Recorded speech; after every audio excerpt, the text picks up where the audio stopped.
monkey.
Welcome to Lovely Leo's channel, y'all. Welcome back. It's been a minute.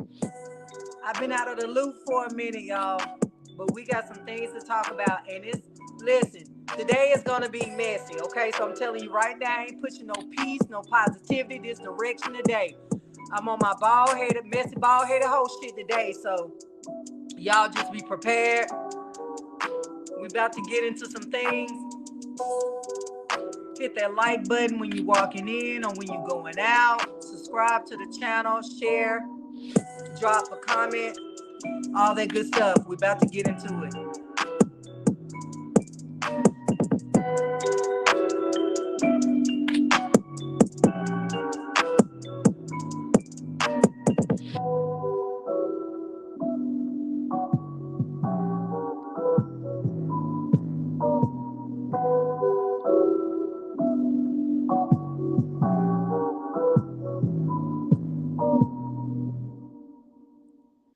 All right, welcome to Lovely Leo's channel. Now, uh, y'all, it just really has not been much going on YouTube. I've been kind of just roaming the YouTube streets, and it's just been kind of boring. It's been lukewarm. Ain't really nothing been popping.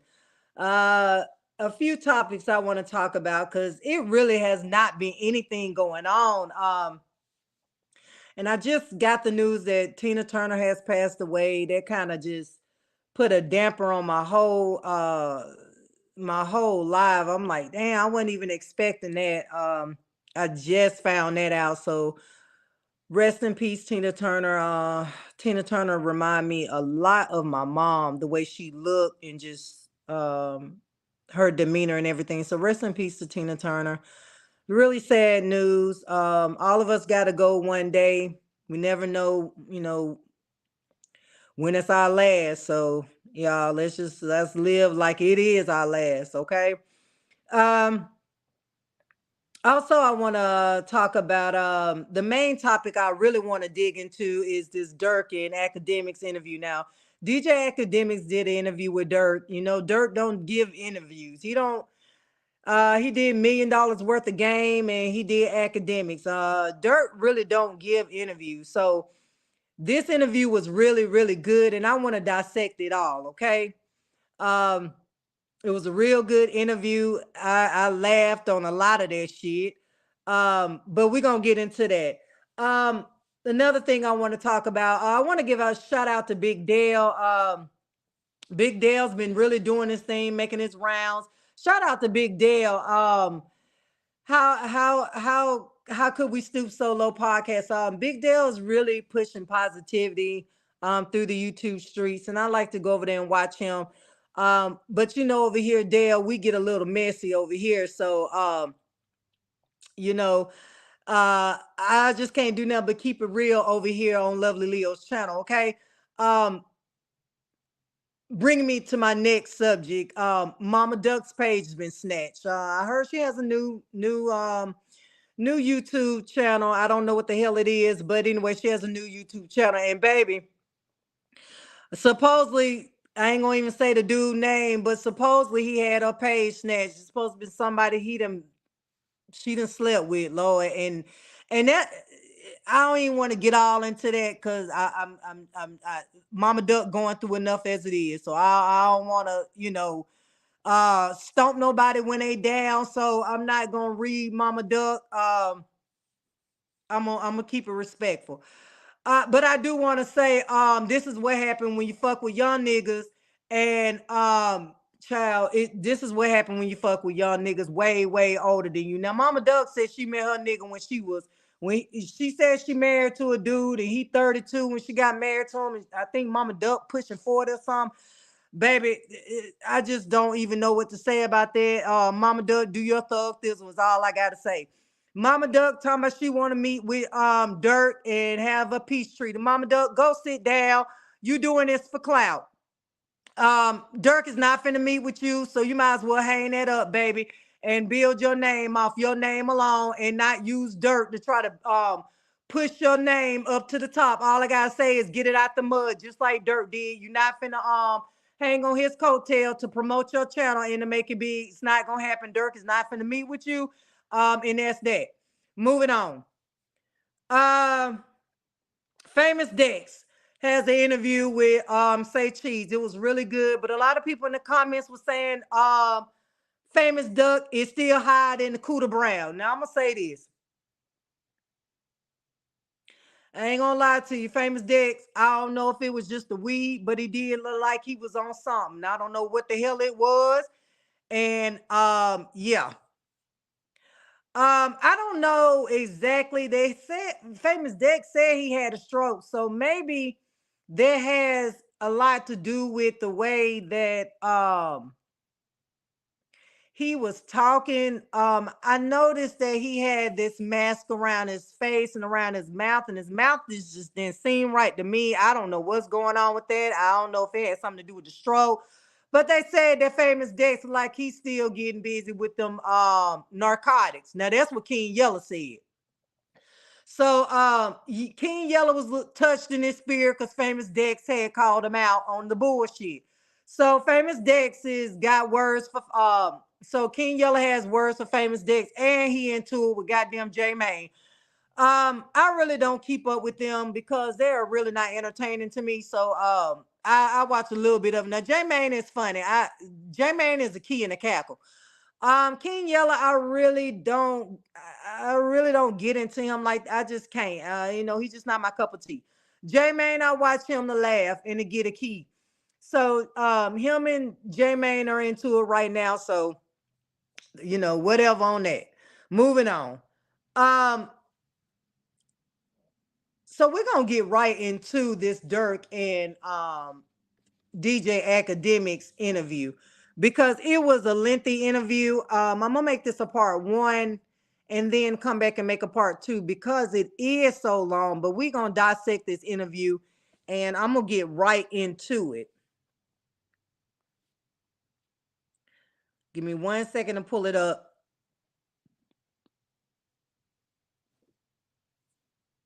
And we're gonna get right into it. Here we go. Let me make sure this is okay. This guy at this moment after welcome to another episode of Off the Record Podcast here exclusively on Spotify.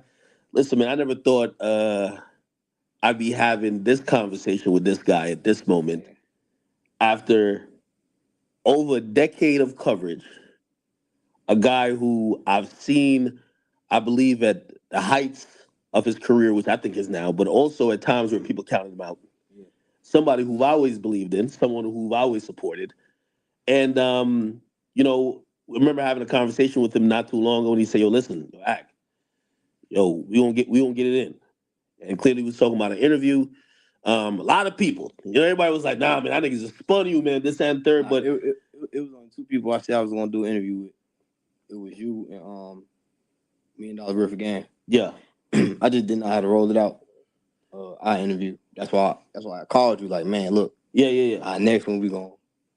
Now I respected that too, man. And by the way, if you don't know who we have here, we have he goes by a bunch of different names. Some might call him Smirk, some might call him Dirk Yo, some might call him Lil Dirk. But we got the voice of the streets here, man. So Yeah. Well, first of all, I'm gonna say about $1 million worth of game interview. You picked the right place to do that because did y'all do that in O Block? Because I was not. Y'all had $1 million on the table. That was a great rollout. now we did that in Tay-Town. It was in Chicago. Yeah, it was in Chicago. Yeah, I was gonna go, brother. So Gilly no came to Chicago. Came and fuck with us and shit. Like, it's just an idea I had. Like, I be wanting to do shit different. Like, you know what I'm saying? Like, all this shit you hear, they be like, Dirk, this, Dirk, that, Dirk. Dirk brought $1 million to the block. Now that was actually dope, man.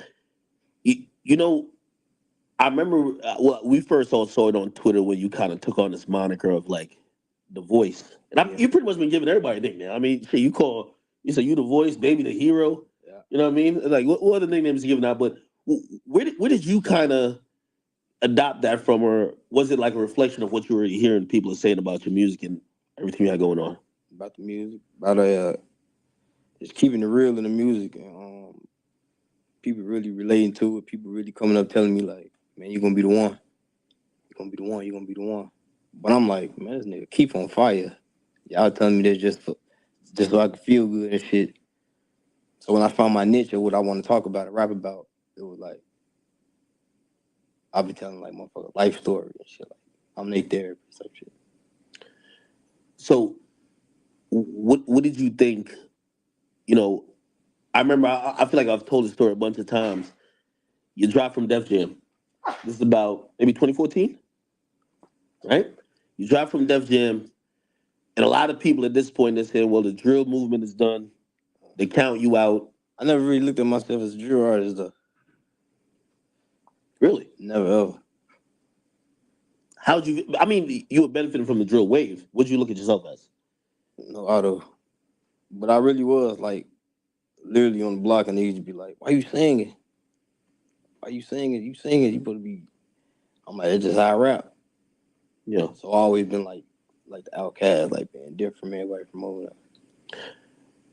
But when you and Def Jam parted ways, did you kind of feel at that point though, like, man, I probably seen the peak, and I don't know how it might go after this. I ain't give a fuck though, cause Def Jam, I don't know if it's real, but shit, I think Def Jam signed me because of Keith. Really? Yeah. They were just looking for anybody to sign. So I really wasn't paying. I wasn't really understand their ass for real. So you don't think they understood you, or maybe? Nah. I was rapping just rap. I was just rapping. They like, this nigga singing and shit. This nigga Richie going crazy. They talking about Keith, talking about Bang Bang, and I'm talking about Molly Ward and shit. So. But at that moment, Molly World. I remember at that moment though, I felt like you had to go through a grind that maybe a lot of rappers are not familiar with, in the sense of you got to now navigate through the independent waters and doing it on your own, as opposed to like coming in and a label just calling through the whole process. And man, shit. A lot of people always ask, like, not only do I feel like I owe even part of my career to like, the Chicago movement, and I covered people like you, Keith, Reese, rest in peace, Fredo Santana. What up, big I remember Tasky? when you were in that situation, you were reaching out directly. Like it was like, yo, act. What up, yo? Listen, I'm dropping some shit. Fuck with me. You know what it was? I made This Ain't What You Want. I went to jail. And Def Jam was like, we ain't put no money behind it. So like when I got out of jail, I had to start all that shit back over. And at this point, like everybody was like, Keith was always higher, but everybody was like then on the same level a little bit. I got out of jail. I'm off of him and Richie, Fredo, smoking hot. So I'm like, I gotta catch up. They don't hear no singing shit. They don't hear none of that shit. So I had to just figure myself out. And when I finally figured myself out, that's when I became the voice. Yeah, definitely. I think that period defines a lot of how you even got to be here. I mean, I remember a few people who was rocking with you fully, like especially, Future was fucking with you heavy. Yeah, You know what I mean? Still is. That's my brother. Like, do you kind of remember those moments when? Yes, Man, you never counted yourself out. No, Future never. Future was one of the ones. Meek was one of the ones. To this day, who always be like, I told you. And I told you when I was like, man, people used to tell me that shit. And I used to be like, I'm just peeping now that Lil Durk has D thing on his hat. I'm really feeling this outfit Dirk got on. Dirk flies hell in this interview, but I'm just peeping this D thing cap he got on representing his brother.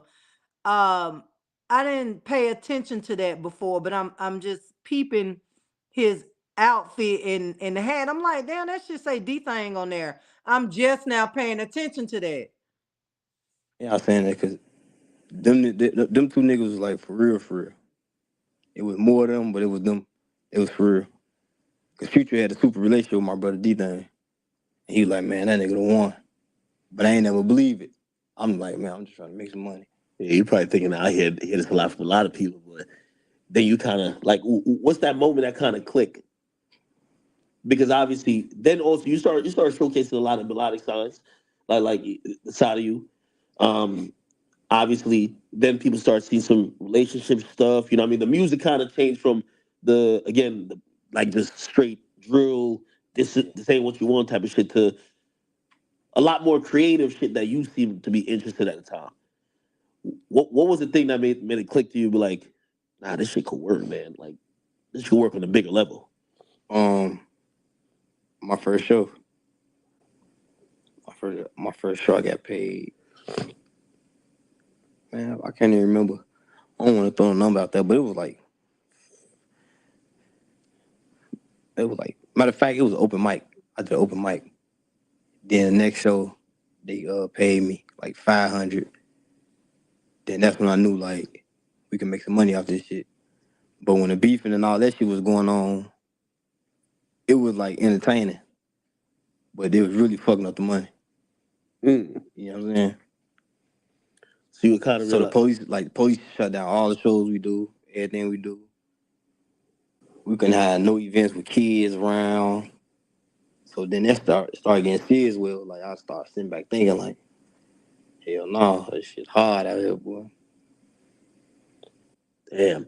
I think that's what people don't realize about the drill movement, right? Or even like the perception of the drill movement. Because even though you didn't consider yourself a drill artist, they paint you in that light. I remember doing a lot of stories on the mayor saying, "Yo, we don't want these dudes having a platform to have concerts and people not thinking about it like that's how a lot of people make money." Yeah, 'cause that was the reason we was beefing. So they was like, we don't want the concert to get shot up. We don't want nobody to die. We don't want nobody to get hurt. We don't want this place to be in jeopardy. But it was fun to us. We looking like shit. Fuck them niggas, and they like fuck us. So it's like when they start cutting that money on off, I'm like, hold on, we gotta start doing this shit a little different. That's why I be like, I don't be dissing the dead. Like that's why I don't say names and shit like all that shit. This episode is brought to you by State Farm. All right, let's bypass all this. And I actually after watching this interview, I had to go and subscribe to Academics on Spotify to really watch the full interview without any interruption. I actually have Spotify where I don't have any ads. I paid for to not have ads every damn month. But I don't know, maybe it's still having ads on here, so I don't know if I have to log into my I don't know. Anyway, it's playing ads, and I don't know why, because I have ad free on my Spotify. But anyway, it's almost over with. So this is basically an introduction to how Dirk came about and how he became known. Um and this is an introduction. It is gonna go into more depths. It is gonna get messier. So basically, it's just a little bit of introduction on Dirk, but academics finna start throwing out them questions that we've been wanting to know in a minute. So it's gonna get more juicier. So but I don't want to fast forward anything. I want y'all to listen to everything. Let me turn this back up. Or not meet, but like you kind of realize talent in another person from Chicago that you kind of take on your wing, Uh, King Von, yeah, and it is one of my wings. and I realized I remember watching your first Breakfast Club interview with King Von, me not knowing who he was or what he was going to become, and I'm like, man, Dirk, we want to hear what you got to say. Like, you got this dude with you, like, you know what I mean? But you made it was a thing for you to put him on that platform, to have him right beside you, and you know what I mean? Why do that then? Because I feel like it was a moment where you were kind of building to a height that maybe you never reached before, and you were like, rather than the casual people, like, we want to see you, but you're like, nah, you want to see me and my man's. What was that for? Man, it was one of the closest motherfuckers to me told me start rapping. You just find you some artists. So that made me kind of go hard. You know what I'm saying? But when I see Vaughn, I always been Vaughn. Like if Vaughn was gonna be a rapper, a basketball player, a football player, Vaughn was always gonna be Vaughn. Like a good hearted motherfucker. So he like, man, when I go on Breakfast Club, man, I'm finna, man, woo. So when I finally put him on the Breakfast Club, he was trying to act like he didn't know what was going on. Yeah, but he a good hearted. Like he one of the ones. I've said this, which I don't think is controversial now, but at the time when I said it when he was alive, I think some people, because they sometimes attribute this type of attribute to super lyrical people. I said King Von is one of the greatest storytellers He is of that's ever been in rap, because he's told us these stories that people are still trying to figure out: is this real? This ain't real. He brought us on a journey that people. Vaughn, what's so crazy? Because Vaughn, I had a studio in my house.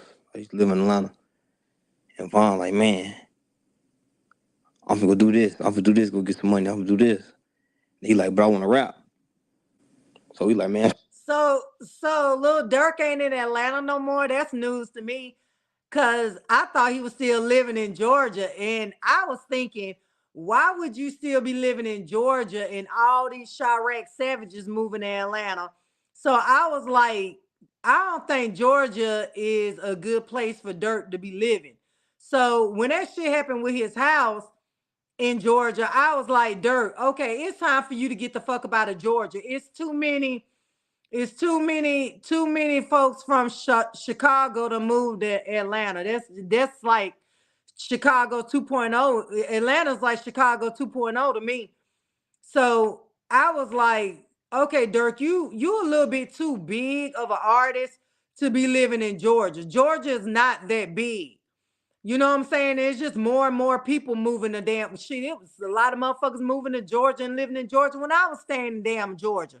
So, it's three times as many folks living in Georgia now than when I used to live in Georgia.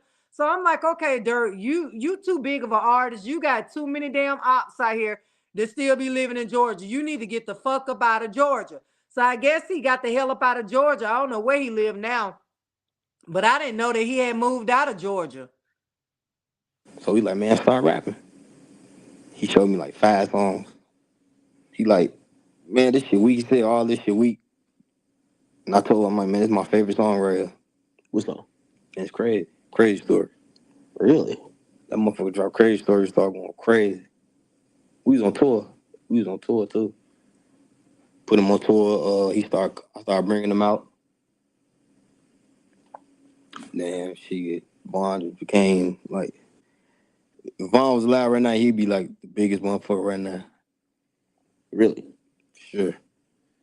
Do you think he would just only stayed in that kind of because that's the interesting. People think certain people they cap out when it comes to just street shit. Like, yeah, he a nigga who we See, fuck with street music, but no, he ain't get to his talent yet. Like he ain't be able to, he ain't be able to reach his caliber. Right. See, we know him personally. Like he a funny motherfucker, good hearted, give you clothes off his back type shit. So, but if he was there, he'd be one of the biggest motherfuckers. Cause you would see his talent. Like you would put him in a movie, you would do whatever. Like, damn, this motherfucker, like, I really fuck with him. See, when he passed, that's when all the, oh shit, he's killed him and him and him and him and him. So they try to paint a picture of you. They trying to paint a picture of him so everybody can look at him like he a badass motherfucker. Like, what do you think about that? So this was some documentary that came out, but I think people have kind of like floated the ideas, and they're saying that Vaughn was a serial killer, and for some people, they're looking at it what to say, well, man, this guy is maybe the most quote unquote gangster rapper we've ever seen because he actually may have done everything he said. And then some people are saying, well, whoa, is this supposed to be how rap is? yeah. What's your response to it? I mean, To what documentary or just Vaughn? I mean, just the overall sentiment. Do you think he's Honestly, I never even, I ain't watched the documentary. Cause I know it's cap. But Vaughn, knock your ass out, well respected. I ain't even lie. He made me like really sit back and be like, damn, let me do this for my kids, man. I'm tripping. Damn, let me do this for my block. Yeah. I had to sit back like, let me do this for my block. Like, and it don't even be no necessarily no bad shit. Just be like, this little bro probably just wants some pants, some mirrors. But I'm moving so fast that I'm not even looking at it like that. See, Vaughn stopping and acknowledging it like, little bro, got some mirrors. A mirrors on the block? That's $1,000,000. So I had to sit back and be like, okay. He gave the whole block change, gave the whole block $100, $200, how much, whatever it was. He signed his block. I had to sit back like, damn, like, this nigga really the voice. Like, shit, you ask me, like, he teaching me shit. I remember that video where he brought like 100,000 and busted down like He the whole bust block. that shit down for real. Like, he busted down. Like, that wasn't just like no look type shit. Like, he gave everything to the block. I think some fans would say this, and I kind of agree. I think he had a influence on you in maybe just attitude, or maybe just like even kind of getting you like I feel like Norda Dirk just went all the way up, especially after Vaughn started kind of like popping off. It's like you kind of realize what the people wanted from you. It's so crazy because Vaughn used to come in the studio and be like, hey, finish this for me. I'll help him out, finish it for him. Then that motherfucker just caught. Like, he just start rapping. You start listening to his shit. You be like, damn, all right. Come on, bitch, let's die here. Like that's how he is. He ain't like, what you think? What you think they gonna think? That my shit. He come on, let's die. I'm talking down my head. Go on here, bitch, die your whole head. Ooh, come on, twin, come on. You know what I'm saying? Yeah. Like, that's why I died. I'm like, fuck it, let's do it. Like, if we gonna do it, we gonna do it. But you definitely like a solid motherfucker that a motherfucker really missed, though. You know what I'm saying? How did he learn it? Again, his storytelling abilities is I don't know. How did he get Bro. How did he break the skill gap in terms of rap? Because the nigga be spit. I can't tell you because I don't know. Because it come from me, him asking me to help him write a rap to him giving you a whole motherfucking story. So I'm like, how the fuck you just do that? Like, so that's what made me really just like, this nigga special. Like, he real different. Like, I'm like, that's what I'm telling you. Like, if he was here right now, he'd be like the biggest. Hey, first of all, I know you have a tour you announced. I definitely got to come see your show. I've watched a lot of you performing, like on YouTube and shit like that. And when I do watch you perform, I see you always perform and keep Von's legacy alive by performing his songs. Yeah. Definitely in your set. For sure. Do you feel like that's something you got to keep doing to make sure like his name and also his legacy ain't never forget it? Or Man, I ain't never got to say Von name again. And you gonna hear his name. Like that's how powerful his name is. Like outside of all the bullshit, like you always gonna hear Von name. That's what I told you. Von was Von if he didn't rap. Type shit. But I'm always keep it alive. yeah, I see you. You know, which we're gonna get much more into the album, but name your album Almost Healed. You know, I used to have this. If it was one thing I used to criticize about you, I used to say, man, no matter what, and I've covered everything about you.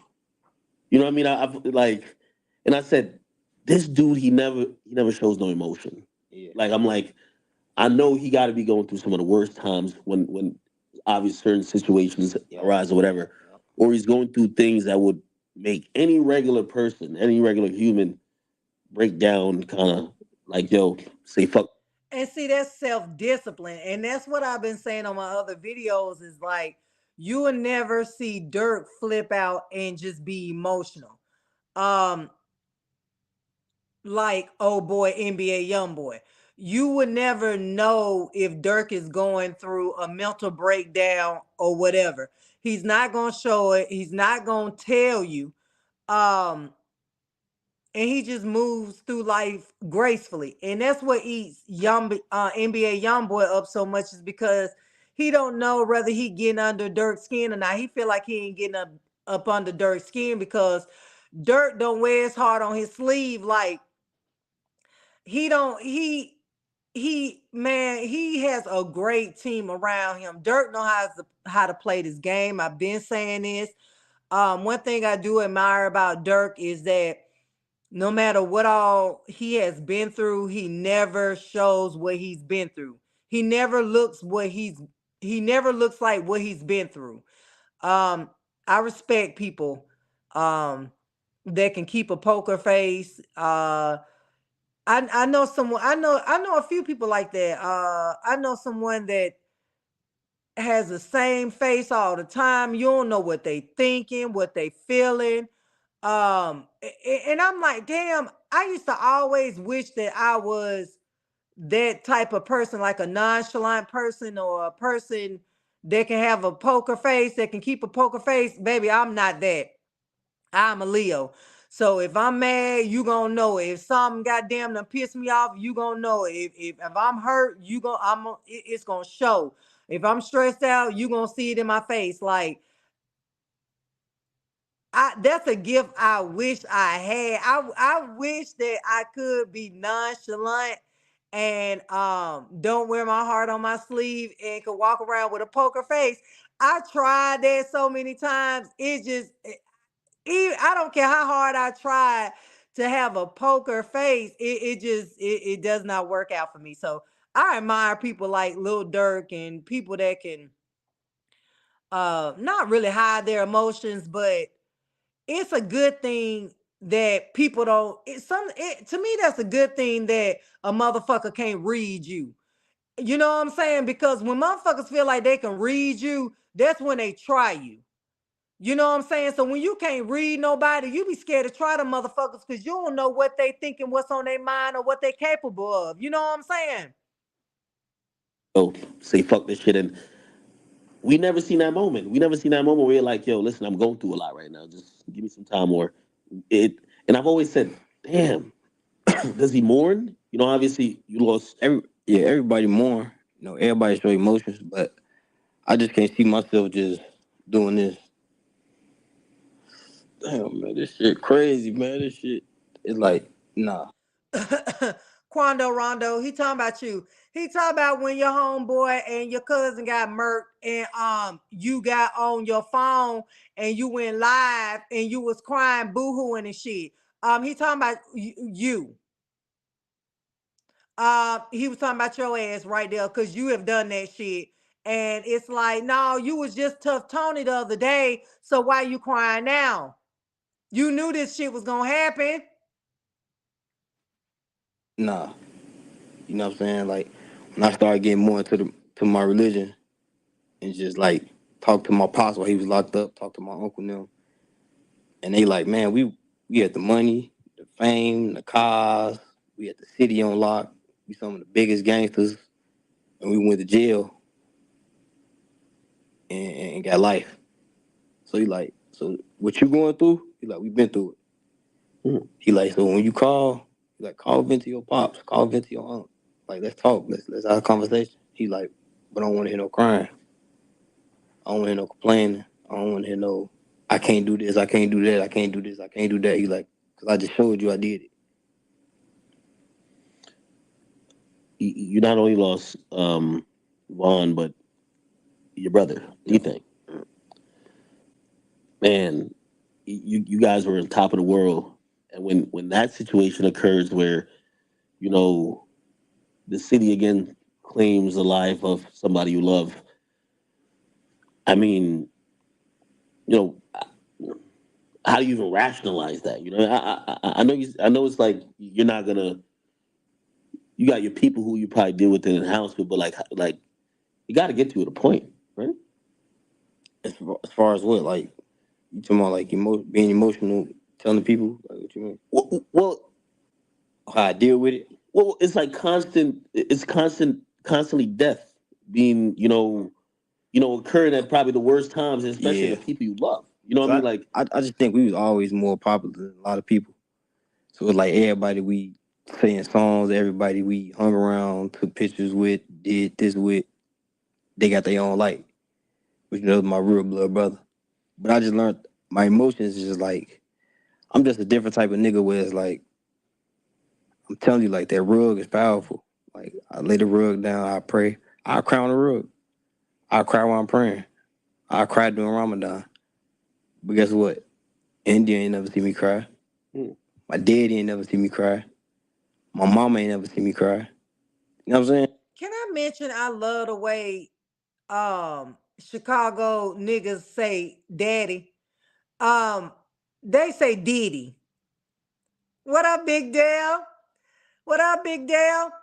They say Diddy. I love the way Chicago motherfuckers say daddy. It's like, for a minute I was like, what are they? Why are they saying did? That's how they pronounce daddy. They say Diddy. I absolutely love it. Yeah. Like, because there's only one person that can help that hurt. You know what I mean? So I be praying, like, just getting more into religion, like, because the world is a joke right now. You could be dead.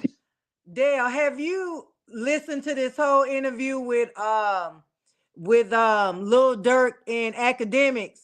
Like the whole interview, it's like a 2 hour long video. It is so good. Dead see is right here, and a clip come out the mouth, motherfucker. Hell no, man. That nigga, he crying like a mother. Hell no, I ain't crying. Like, I'm a real warrior. Like, I'm different. Like, the one type shit. Mm. do you ever feel guilty though? Like, Guilty. in a sense of It's like death. what comes with sometimes the entertainment and all the life and the money, right? You said there's people that's jealous. The reason why they jealous is because probably your success, Yeah. they can't get to you, or they're gonna try to hurt people around you Yeah. because they feel a certain type of way about you, or you know what I mean? Yeah. It was at a point I felt guilty, and that was like back dissing the dead and doing this and doing that, and it's like, damn, anybody right here with me 24/7. So if I'm dissing them and shit going up, and he end up dying or he end up dying, I'd be like, damn, like I should have just, you know what I'm saying, play it different, play it way smarter. But we never had guidance either at the same time. I heard someone say they were like, "Yo, man, Dirk done made it, man. Why you still aim lyrics or bars at What's certain what, people?" what what's making it? I guess it's, you're rich, you're successful, you got a lot of money. But what's making it? Because I can call somebody that got, well, not to throw a rapper name out there, but I can call somebody got more money than one of the biggest rappers in the world. I guess they're saying that you don't live like you don't live in like being in your reality these days is foreign cars, a lot of money, mansions. You're not in See, those I ain't in that world. neighborhoods anymore that you can't escape. This is a choice for you, while for them it's not a choice. No, I'm getting better at it. My decision making, my thinking, um, my choice of people to hang with, everything that got, everything that got better. You know what I'm saying? On the mood of Now read between the lines. Now Dirk finna sneak this, and if you know, you know. But he finna sneak this, and he ain't gonna put no names on it. But I'm gonna tell you who the hell he talking about because see, I be knowing. So this shit finna be a key in the damn cackle. And watch, it just lets the academics try to play dumbfounded, like he don't know what's going on behind the scenes in this damn Chirac war. When he the one damn came up with damn war in Chirac, nigga, you know it's a war going on in Chirac. And he be trying to play so damn DJ academics, trying to play so green and so naive, like he don't know what the hell going on. Nigga, you know it's a goddamn war going on in Chirac, nigga. You know what I'm saying? But that's what make academics so funny because he be trying to act like the damn white suburban kid up the day on in some the white suburban kid that went to a goddamn Catholic school and don't know what the hell going on. That's why I think academics is so fucking funny because it's like Negro. You know, what's going on behind the scenes. Stop acting damn dumb, and you right in the middle of the shit, getting the shit stirred up. Little do you know. negative energy from around me. See everything slowed down now and everything like moving better. After I got a better team, I got new management.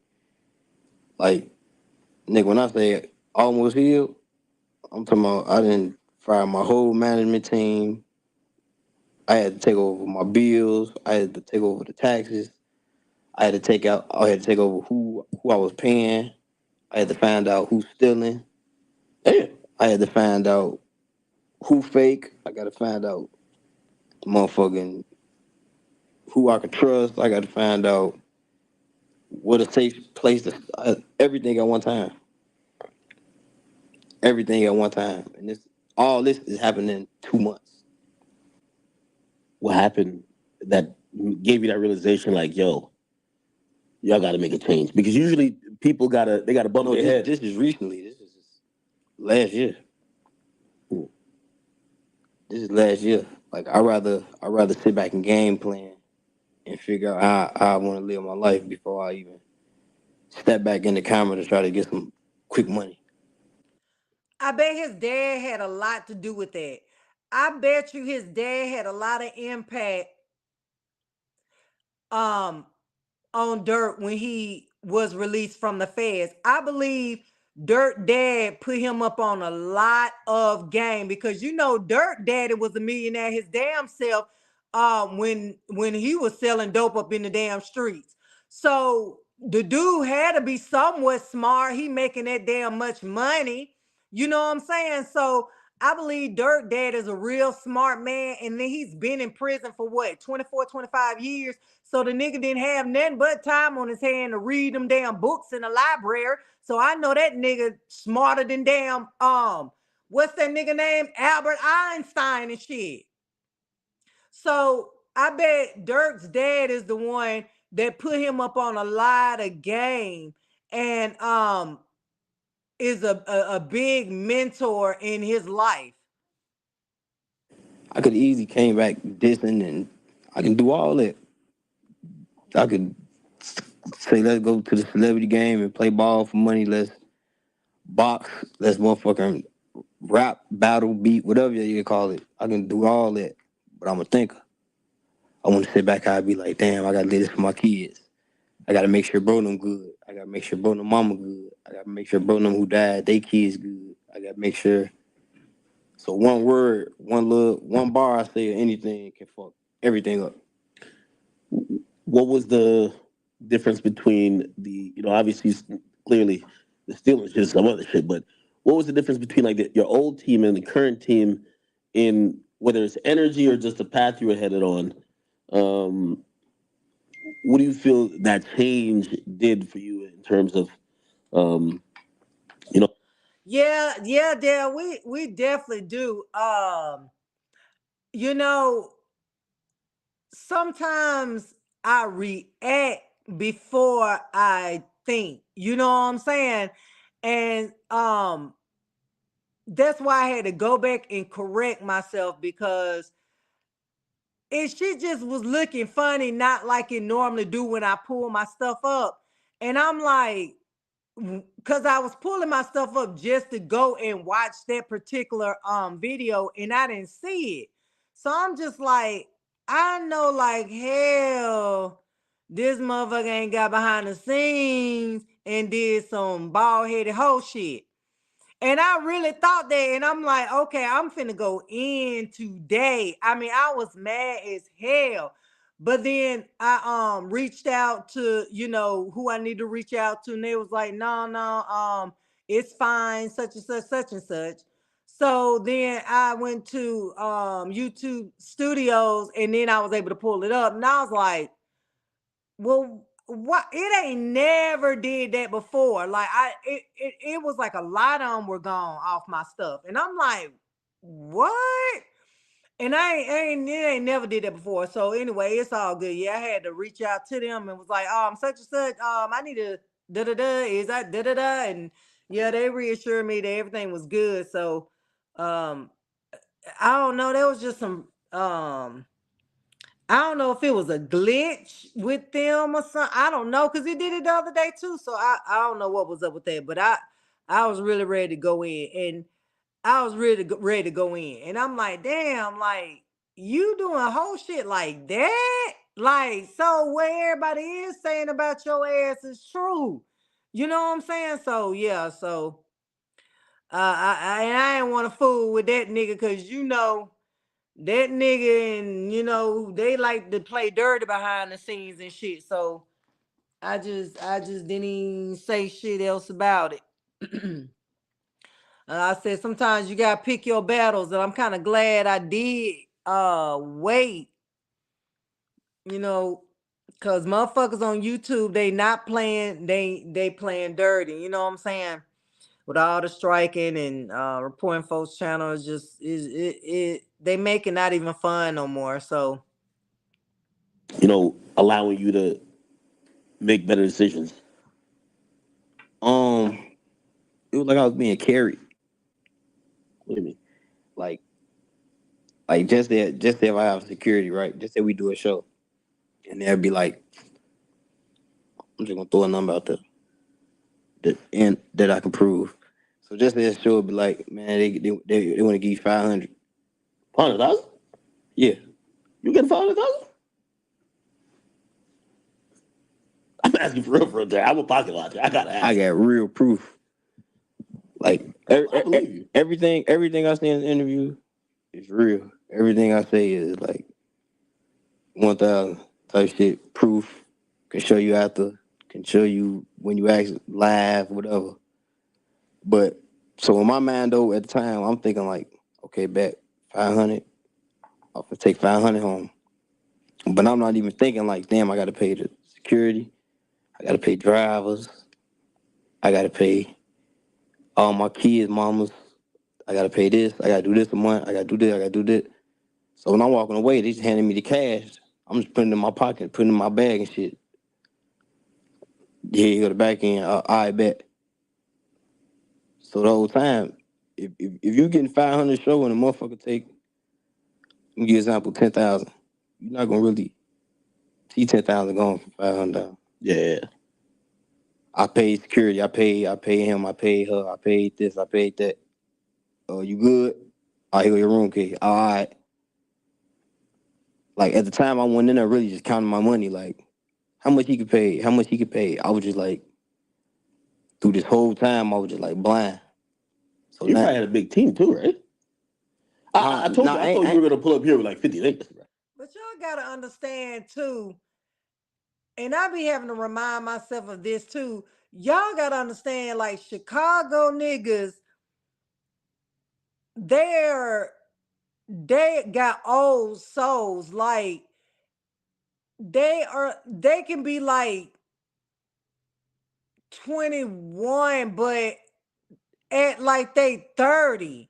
You know what I'm saying? It's like I noticed that with them, like the way they act like, oh my God, like all of them, even the teenage boys, like that little money boy that had got shot up. How old is that boy? Like 15, 16, but he like 25, and like I remember how Shooter, man, the way Shooter Shells act on that interview, you would have thought that boy was 30 years old, the way he was talking and just his demeanor. And then when he said he was 24 or 22 or something, I was like, man, if I was to meet this nigga on the street and had a conversation with him, I could have sworn he was like 30. You know what I'm saying? So they be young old niggas. Or am I saying it backwards? They be old young niggas. You know what I'm saying? It trips me out because I'm like, damn, like they so mature for their age. Like they act way older than what they are. I have never seen another group of guys that are that way. Chicago is, to me, is the only place where them niggas are like wise way beyond their years. Like they just, oh, it's crazy. It's crazy how young they are, but they old, like they act old. I just, oh, it's just that just let you know that that life was so rough. It had to grow you up faster.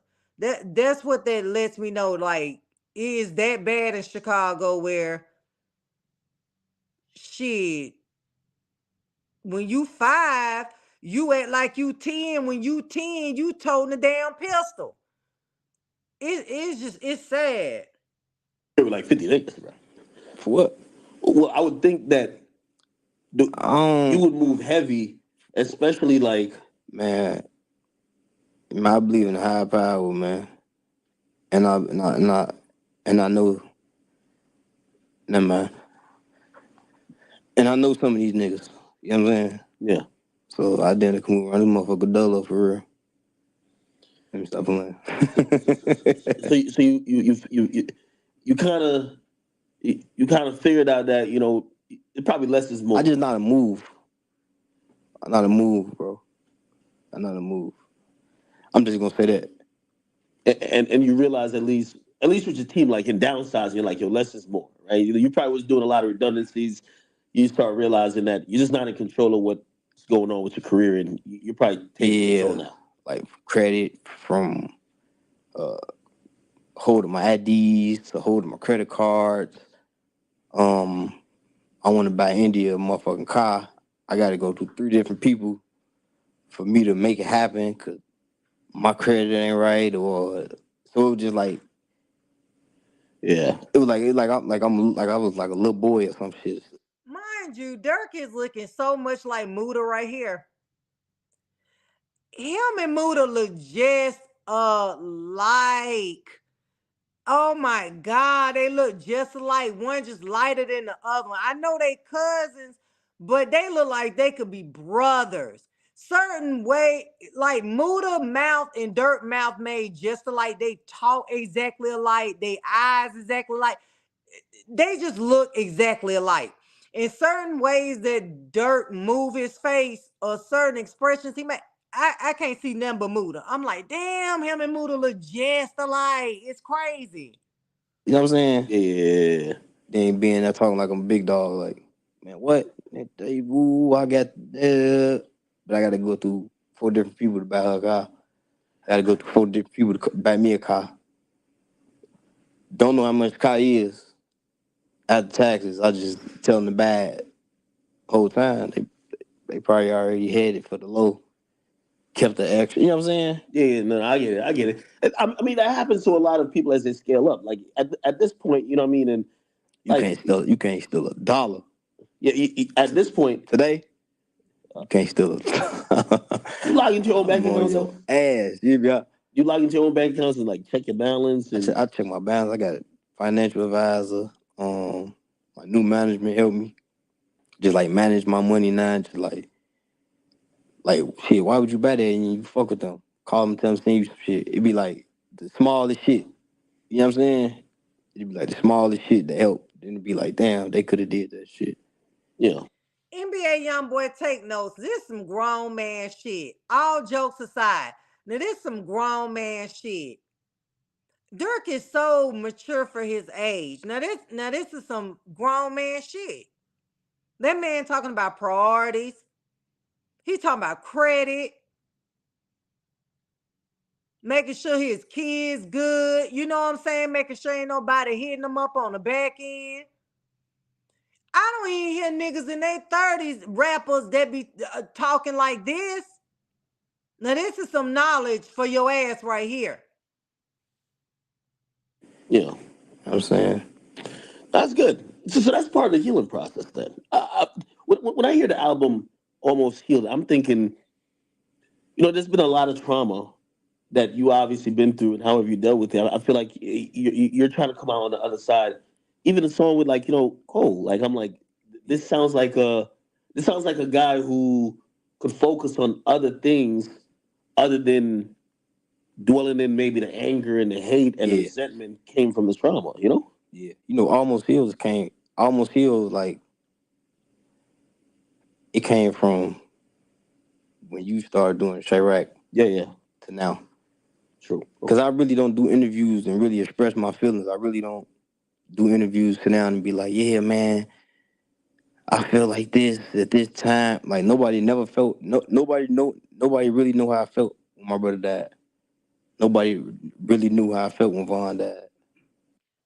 He talking about you again, Quando Rondo, when you did that damn interview with Angela Yee. Dirk is sneak dissing, and you just gotta read between the lines and just know what went on the back end. Is all I gotta tell you. You gotta keep up. You know what I'm saying? Like people just wonder, and they put their own perspective together. On YouTube, Dirk, man, they say Dirk was in the car with baby eyes, white, looking scared. He just, go ahead, y'all can have that. Get paid off y'all YouTube. But y'all, you know what I'm saying? I never been the type to like to really to address it, but it's like me, they'll look and be like, Dirk looks scared, man. Damn, Dirk. Ooh, they said this. Dirk They can't. constantly try to say that. They're like, every time we see his eyes in a photo, he look like he's terrified. No, yeah, this is what I'm gonna tell you. Dirk look terrified. Dirk can't come to his block. Man. Dirk, you do be looking terrified. Stop the cap. You do be looking wide-eyed on your photos. Look like you just goddamn seen the ghost. And we got all the pictures. So, and that shit is not Photoshop. So, Dirk, why you be looking wide-eyed like that? Cause they be looking like you frightened, not your mind. So, yeah, I don't know what to say, but shit, everybody say the same thing. You look scared.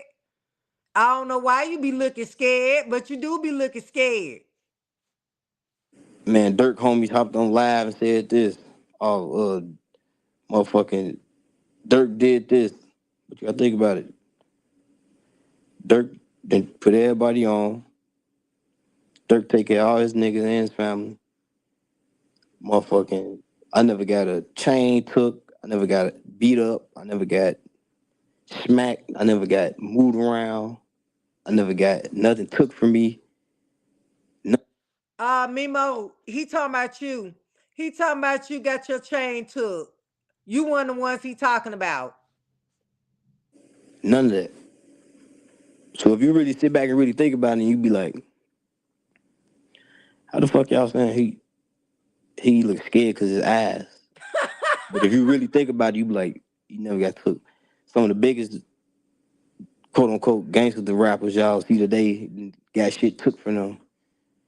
I think they're looking at it in the aspect of they feel the walls are closing in around you, and maybe you know it, in the sense of if you see people who might get imprisoned or people who might get hurt around you, at a point you start feeling that shit been going on since I'm 2000. next. That shit been going on since what 13, 2009 away. Like I to ever feel like to be like I'm next is like that's when you start moving the fifth. You ain't gonna never start having fun. I'm next is what you said. I'm putting up in here with 70 niggas. Man, I feel like I was next, man. I don't know what's hell no. I put them with 2, 3 deep. I'm thinking about the money on. I'm thinking about motherfucking how I'm finna get my kids together. I ain't thinking about no niggas. Like niggas don't even cross my mind. Like 0%. No, hold on now. Now, Dirk, stop the cap. Now, Dirk, I love you, but you be capping. Dirk, you know good and damn well whenever you are out and about, you are always thinking death is around the corner. You can't tell me you don't be thinking like that. You have to think like that to stay on your P's and Q's at all times. Now, Dirk is capping in this interview. I understand he got a cap for his ops, but I call bullshit on bullshit. Dirk, you can't tell me that every time you leave out your house and go somewhere, you ain't got your head on a swivel. So just stop, Dirk. Just cut it out while you ahead. Hold on now. Because I think this is a misconception, or I think you would say it's a misconception. There's a lot of people who feel like you into it with them, or you're dissing them, you're sneak dissing them. You know what it is? I just don't. It's like a motherfucker feel like they deserve more than my kids. So if I say your ass ain't come around me no more, then guess what?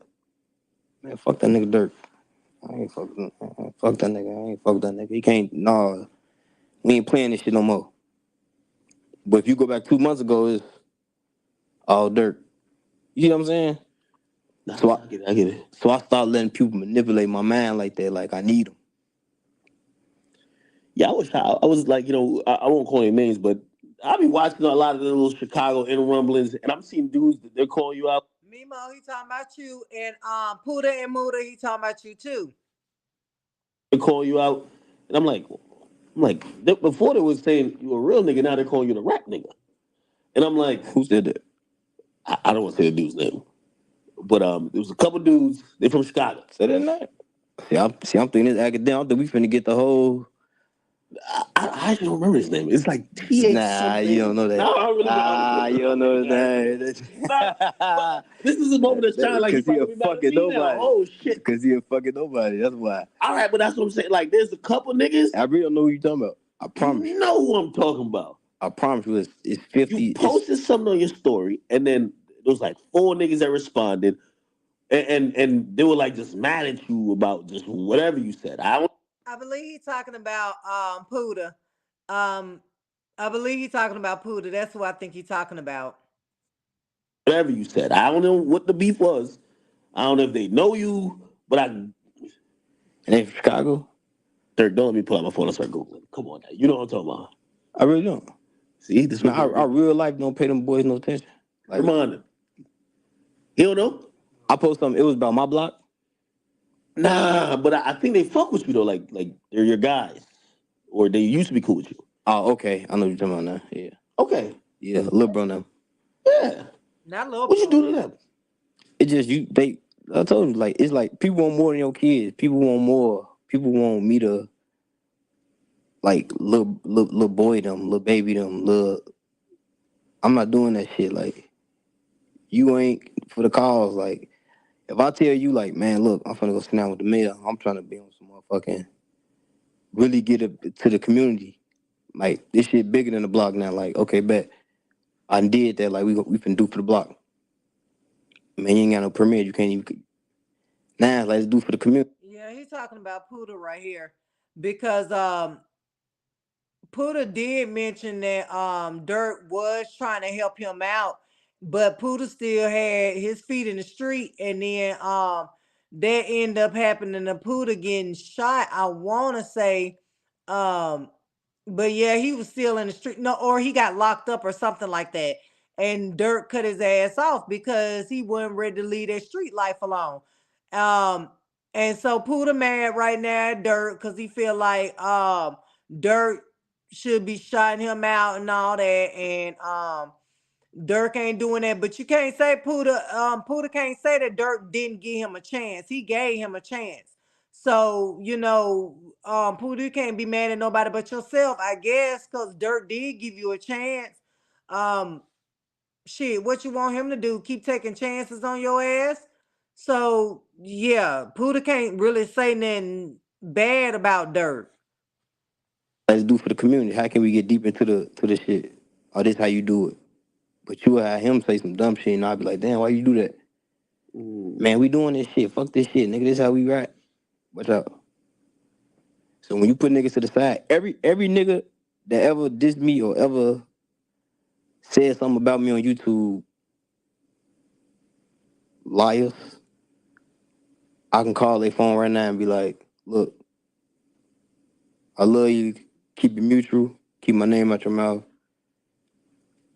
I can do all that, and I bet you won't hear it. Like, I can guarantee you won't hear it. Like, I ain't saying I'm the toughest motherfucker in the world. I just know how to play chess. You do know how to play chess. So wait. So do you feel like you? One thing I've always like over the years, and I remember thinking, I'm like, yo, one thing about Dirk comes across to me as no matter how high he gets, and at this point, like I don't know if you look at yourself like this, but you're kind of in that crossover realm where it's just bigger than like no disrespect, like just a few blocks or even just a few places or a few niggas. Mm-hmm. Like this movement, this music, your words, the reverberations of it goes way deeper than that. But I've always felt like you carried that on your back. Like you ain't never left no nigga behind. You ain't never just be like, yo, okay, because I'm elevating, fuck y'all. You know what I mean? And I remember thinking, I'm like, If you ask a nigga why, just ask a nigga why. Like, why you don't like Dirk? Of course, not like no ops or nothing. yeah. But ask a nigga who I fuck with, who I used to fuck with. Man, why you don't really like Dirk? Like, be honest. Why? A nigga be they gonna be like this. Maybe you gonna say you left him for dead. How? Maybe you say you promised him something you ain't give it. I promise you a chance. I gave you a chance. Like, if you fuck it up, you fuck it up. That's what it is. Did you have to get to that point of saying, yo, I'm gonna have to leave niggas behind? Hell yeah. Because Because I want, like, for one, safety. You know what I'm saying? And I always look at that, like, for my family and definitely, like, my kids. Right, cause Dirk know that back door open. He ain't no damn fool. He know that back door open, and one of them niggas in his camp just waiting on an opportunity to off his ass. He knows this. So I'd be like, it was some shit. It was some shit that happened in Detroit. It was some like long time ago, and I was gonna bring my son, and they called like, man, two of your artists just did some shit. Ooh, they ain't called me, tell me. I dropped them. Cause I'm like, man, I'm bringing my son out there. Like, we sold that bitch out. It was like, I forgot where it was at, but it was like 7,000, 8,000 sold out. So I'm like, I'm bringing my son. I'm like, so you put my son in danger. So it'll be a lot of shit that people don't really know. So when a nigga feel shitty and be back in the same position they was in the beginning, they gonna make up shit, they gonna say shit, they gonna say whatever. that's a good point. Yeah, like everybody who ever from my block, whoever went to jail, I got receipts. I done spent the money. I done paid for